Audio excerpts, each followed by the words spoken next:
नमस्कार प्रिय विद्यार्थियों। आज की इस वीडियो लेक्चर में हम BA final year paper second public administration के एक important topic decision making Herbert Simon के विशेष संदर्भ में का अध्ययन करेंगे। इससे पहले के वीडियो में हम निर्णय किसे कहते हैं, निर्णय संगठन में किस प्रकार लिए जाते हैं और निर्णयों के विभिन्न प्रकार के बारे में चर्चा कर चुके हैं। हर्बर्ट साइमन निर्णय निर्माण सिद्धांत के एक महत्वपूर्ण विचारक हैं। इन्होंने निर्णय संगठन में किस प्रकार महत्वपूर्ण होते हैं, निर्णय के द्वारा संगठन की प्रभाविता को कैसे बढ़ाया जा सकता है, इस पर अपने महत्वपूर्ण विचार दिए हैं और इसी कार्य के लिए हर्बर्ट साइमन नोबेल पुरस्कार से भी सम्मानित हो चुके हैं। हर्बर्ट साइमन की कुछ महत्वपूर्ण पुस्तकें हैं जो परीक्षा में भी पूछी जाती है और याद रखना अपेक्षित हैं। एडमिनिस्ट्रेटिव बिहेवियर प्रशासनिक व्यवहार 1947, fundamental research in administration 1953, organisation यानी संगठन 1958 और ह्यूमन प्रॉब्लम सॉल्विंग 1972। तो ये चारों हर्बर्ट साइमन की महत्वपूर्ण पुस्तकें हैं जो उन्होंने लोक प्रशासन विषय पर लिखी है। साइमन एल्टन मेयो के मानवीय संबंध दृष्टिकोण से बहुत प्रभावित थे। लोक प्रशासन में समय समय पर विभिन्न प्रकार के सिद्धांतों का निर्माण किया गया, जैसे वैज्ञानिक प्रबंध सिद्धांत, परंपरागत या जिसे हम classical approach of public administration कहते हैं, या फिर मानवीय संबंध दृष्टिकोण। इस तरह के कई उपागम लोक प्रशासन के अध्ययन के लिए बनाए गए, जिसमें साइमन एल्टन मेयो के मानवीय संबंध दृष्टिकोण से बहुत प्रभावित थे। यानी कोई भी संगठन, उसमें काम करने वाले मनुष्यों के आपसी जो संबंध होते हैं उससे संचालित होता है। ये मानते थे कि संगठन को किसी यांत्रिक नियमों के द्वारा या मनुष्यों को मशीनों की तरह ट्रीट करते हुए किसी संगठन के उद्देश्यों की पूर्ति नहीं हो सकती है। किसी भी संगठन में काम करने वाले मनुष्यों के अनौपचारिक संबंध ही उस संगठन को सफल और असफल बनाते हैं। इसके साथ ही इन पर चेस्टर बर्नार्ड के फंक्शंस ऑफ एग्जीक्यूटिव जो एक पुस्तक थी उसका भी काफ़ी प्रभाव था। व्यवहारवादी उपागम क्लासिकीय सिद्धांत पर साइमन के विचार। क्लासिकीय सिद्धांत लोक प्रशासन के अध्ययन का एक सिद्धांत था या एक जिसे हम उपागम कह सकते हैं।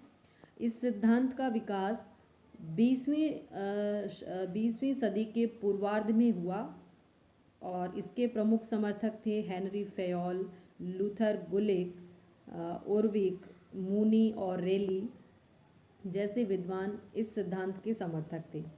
1935 में गुलिक और ओरविक का एक प्रकाशन सामने आया, the papers on the science of administration.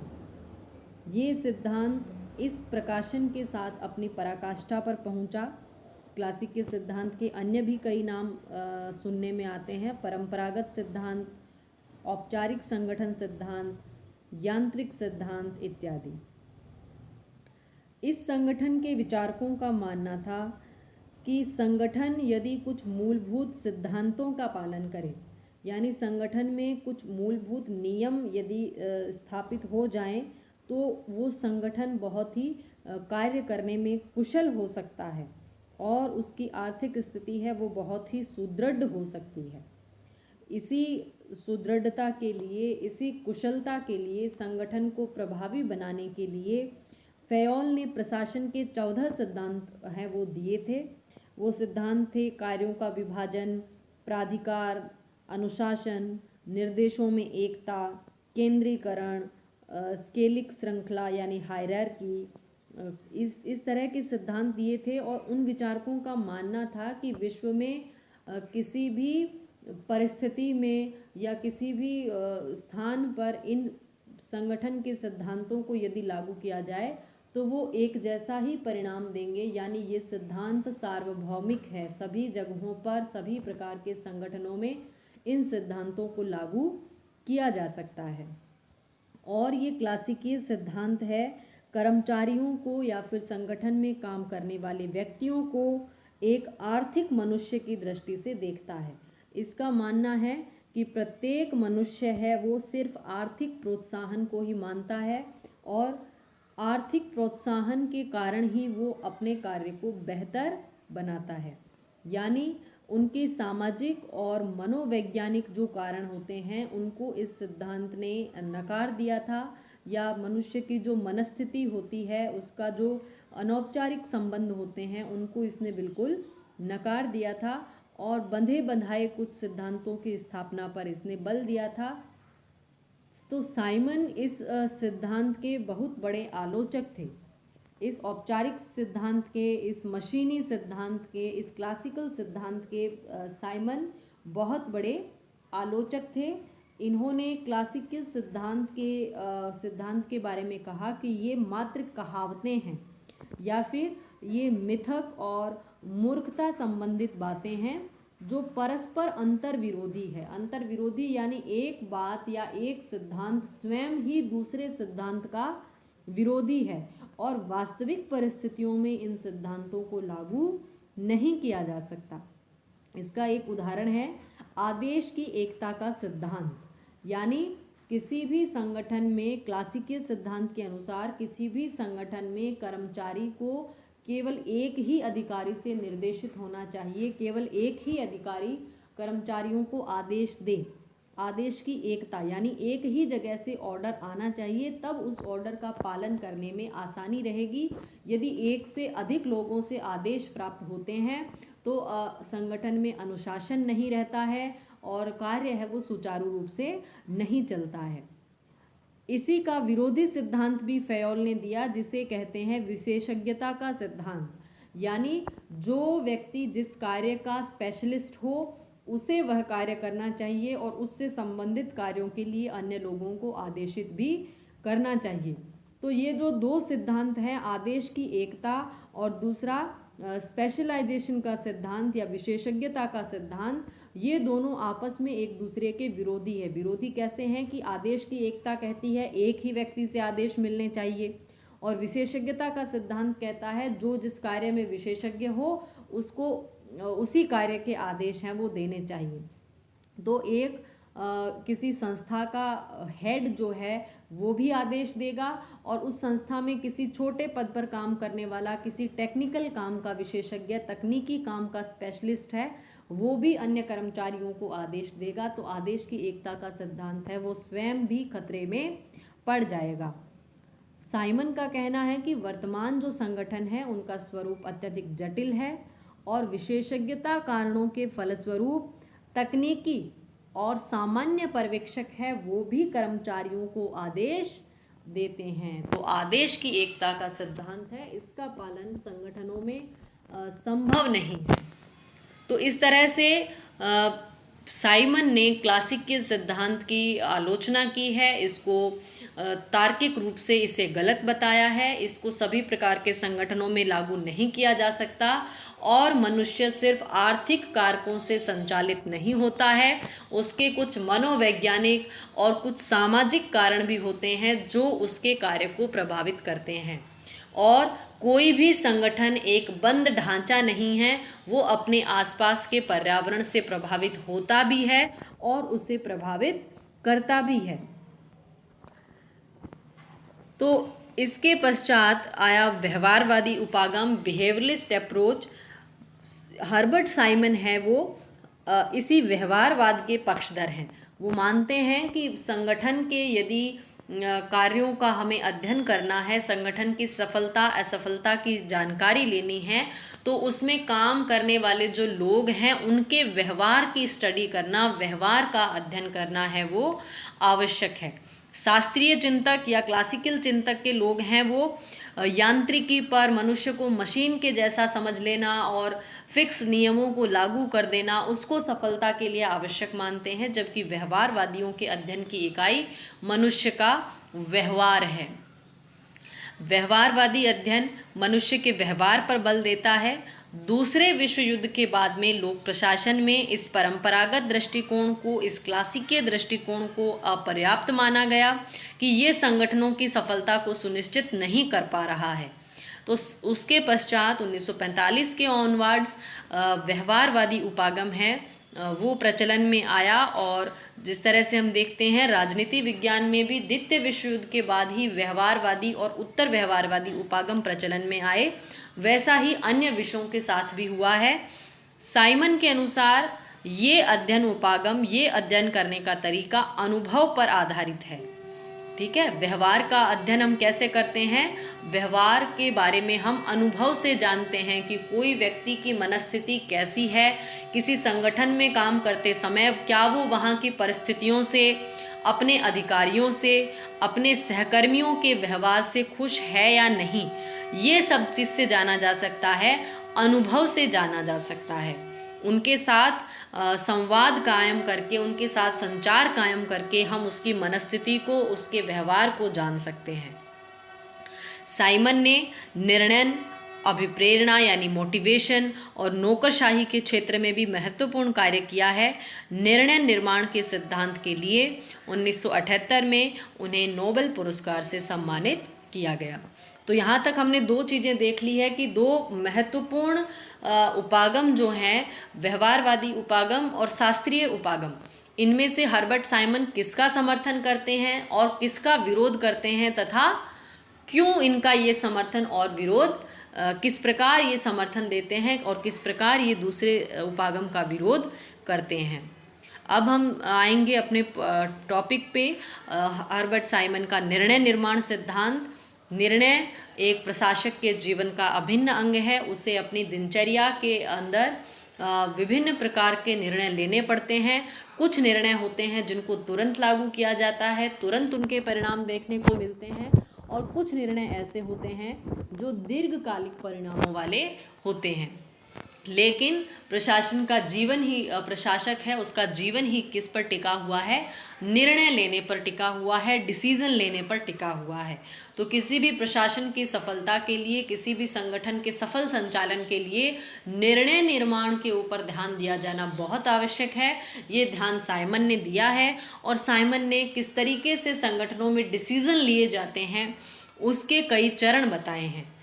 Simon ने 3 चरण मुख्यतः बताए हैं। इंटेलिजेंस एक्टिविटी यानी आसूचना गतिविधि, दूसरी है डिज़ाइन एक्टिविटी, और तीसरी है चॉइस एक्टिविटी या फिर चयन गतिविधि। यानी कोई निर्णय लेने में किस तरीके के स्टेप्स है वो एक प्रशासक फॉलो करता है। पहला चरण है आसूचना गतिविधि, यानी कोई भी निर्णय लेने से पहले उस निर्णय की पृष्ठभूमि तैयार होती है। यानी कोई निर्णय लेना क्यों आवश्यक है, क्या ऐसी परिस्थितियां उत्पन्न हो गई है जिसमें किसी प्रशासक को कोई निर्णय लेना पड़ रहा है। यानी इसमें निर्णय लेने के अवसरों की खोज शामिल है। दूसरी गतिविधि या दूसरा स्टेप है डिज़ाइन एक्टिविटी। जब अवसर खोज लिए गए हैं कि अब निर्णय लेना इस कारण से अनिवार्य है, तो अब क्या निर्णय लिया जाए, क्या क्या हमारे सामने संभावित विकल्प है, उन विकल्पों की तलाश होती है। उन विकल्पों पर गहनता से सोच विचार किया जाता है।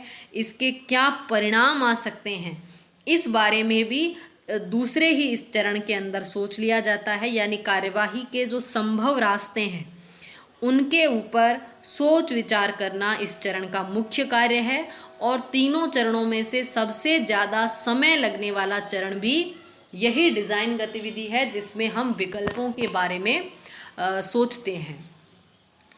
तीसरा चरण है चयन गतिविधि या चॉइस एक्टिविटी। इसमें जो हमारे सामने उपलब्ध विकल्प है, अल्टरनेटिव्स हैं, उनमें से एक कार्यवाही का विशेष रास्ता है, उसको चुन लिया जाता है।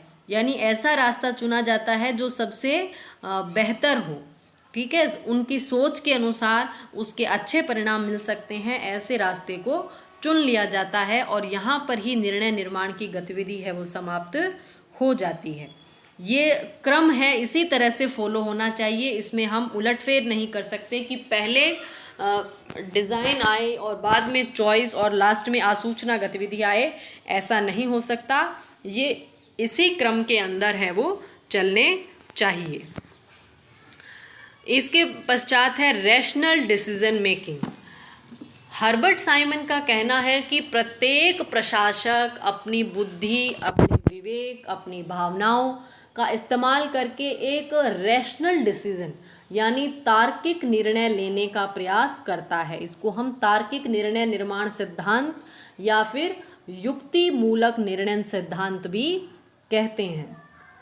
साइमन कहते हैं कि एक बुद्धिजीवी प्रशासक है, वो डिज़ाइन गतिविधि के अंदर सभी संभावित विकल्पों पर गहन विचार विमर्श करता है। उसके क्या परिणाम निकल सकते हैं किसी भी रास्ते को चुनने से, किसी भी निर्णय को लेने से किस तरह के परिणाम सामने आ सकते हैं, उन सब के बारे में सोच विचार करता है और उसके पश्चात कोई निर्णय है वो लेता है। ऐसा नहीं है कि किसी भी प्रकार का सोच विचार किए बिना किसी भी विकल्प को चुन लिया जाए, ऐसा प्रशासन में नहीं होता है।